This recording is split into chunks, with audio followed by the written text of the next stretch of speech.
What is the biggest disappointment you've ever had in your life, and how have you dealt with it? My biggest disappointment was that I spent a decade in radio being lousy.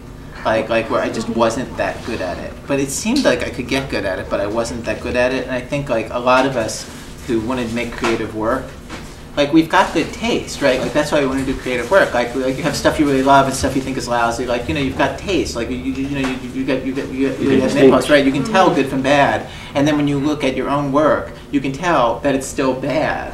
And I was in that state. And I feel like there should be a name for that, because like every single person goes through it and no one ever talks about it. Where you know what good is, you know what you're shooting for, and you also know that like you're not there. And I feel like nobody ever talks about this, and I feel like it's a huge thing. And most of the people who I know who do like creative work, like they went through this for a while. And me, I think longer than most. And it was like it took so long. Like it took so long. I just had to do like story after story after story, and many of them bad. Do you think the word for it is painful?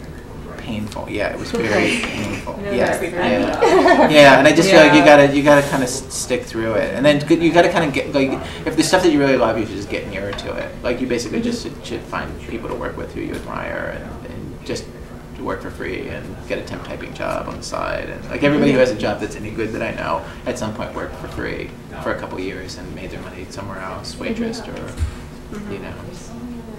What is your first priority when you're making a show? Are you a writer, like a journalist, or are you trying to entertain?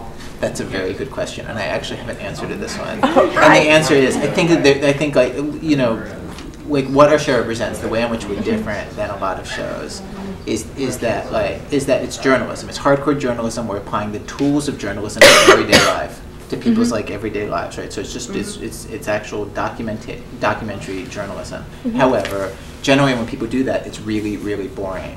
And our mission is to just say, like, you can do this thing, which is documentary, and which is like, trying to get people's voices out there that wouldn't get out there anyway else, just like your magazine, and like stories that wouldn't get out there anyway else. But it doesn't have to be boring. It can be really fun. It can be really funny and fun and engaging. And like we want the stories to be like these little movies for radio. And if you hear the first minute of it, you can't help but stay to the next minute. And like I think with public broadcasting, I think pretty much anybody who's heard it just has this feeling of like, if you hear a usual minute of it, there's a feeling of like it's like medicine. It's like, yes, maybe this will be good for me, but I'm not sure I can sit through it. Yes. And we feel like, okay, public radio has been around for years and years and years, and it's time for it to be more than that. And it should actually be like doing all the high-minded things of like, getting the stories out, getting news and all that, and also like be as entertaining as anything that's out there, and so it's really fun.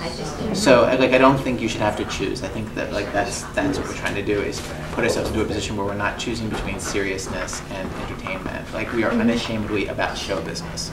Like show business isn't bad. Like we're in show business, we're putting on a show, and we want people to listen. Like one of the things we know about the ratings for our show is that every week 1.5 million people listen to the show. And the average time listening is 48 minutes, which means that and that includes the people, like if you picture it's an hour-long show, 59-minute show. So if you picture you've got an hour, well, some of the people come in halfway through and 3/4 of the way through, and so when they get averaged in with people who started at the beginning, what it means is that basically if someone turns on at any point during the hour, they stay with us through the end. And the reason why is because we are trying to make it as fun as we can possibly make it, that they wouldn't turn away. So I feel like that's the next frontier, is to do it so you don't have to choose.